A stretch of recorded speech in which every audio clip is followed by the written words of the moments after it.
Bonjour les enfants. Alors, on a déjà vu le genre et le nombre. Alors, le genre, ça veut dire est-ce que le mot est masculin ou féminin. Quand je demande le nombre, ça veut dire est-ce qu'il est singulier ou pluriel. Aujourd'hui, on va voir la nature du mot. Alors, un mot peut être un verbe, un déterminant, un pronom personnel, un mot invariable. Alors là, on peut dire mot invariable ou bien des adverbes. Il peut être un adjectif qualificatif ou bien un nom. Alors pour le nom, il peut être un nom commun ou un nom propre. Et le nom, c'est un mot qui désigne une personne, un animal ou une chose. Alors là, on a des exemples. La nature d'un mot. Alors ici, j'ai déjà placé dans un tableau une colonne de déterminants, de pronoms personnels, verbe, nom, adjectif. Alors, et là, sur le côté, on a singulier. Dans le singulier, on trouve le féminin et le masculin. Et en bas, le pluriel. Aussi, le pluriel, c'est pour le féminin et le masculin. Alors, les déterminants, les voilà. Alors, quand on vous donne un tableau comme ça, et on vous demande de placer des mots dans les colonnes, on va voir chaque mot, quelle est sa nature. Alors, si c'est un déterminant, on le place dans la colonne des déterminants. Comme ici. Et l'apostrophe, le, la, ce, cette, un, une, ma, ta, sa, mon, ton, son, notre, votre, leur. Alors là, ce sont des déterminants singuliers.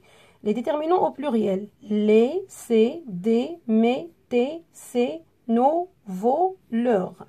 Les pronoms personnels. Alors, c'est quoi un pronom personnel? On a déjà vu les pronoms personnels. Alors, le pronom personnel, il remplace un groupe nominal dans une phrase. Alors, je, tu, il, elle, en, nous, vous, il, elle. Alors, le verbe. Alors là, j'ai pris le même verbe pour que vous fassiez la différence.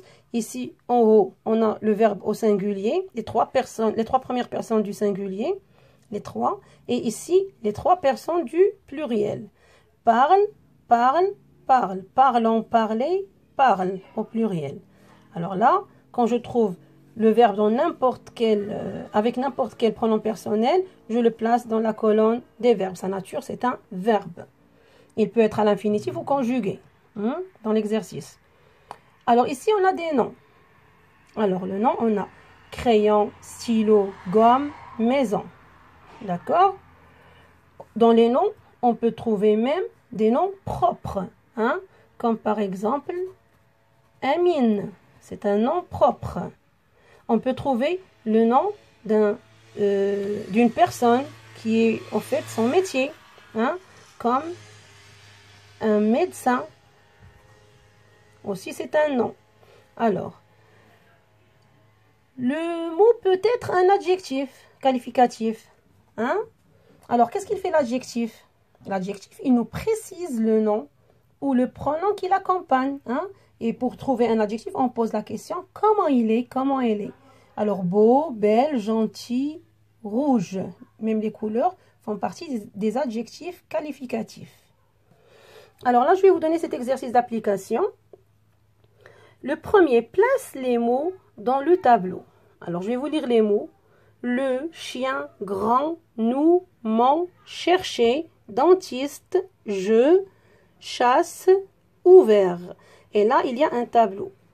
Déterminant, verbe, adjectif, nom, pronom personnel. Alors là, vous allez placer, par exemple, on va prendre le premier mot, le. C'est quoi le? Le, là, on l'a ici, c'est un déterminant. Donc, je vais chercher ici et je le place dans la colonne déterminant. Et ainsi de suite.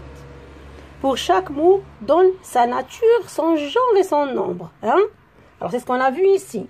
Le genre et le nombre. Quand je te demande le genre, tu vas m'écrire est-ce qu'il est masculin ou féminin. Quand je dis le nombre, est-ce qu'il est singulier ou pluriel.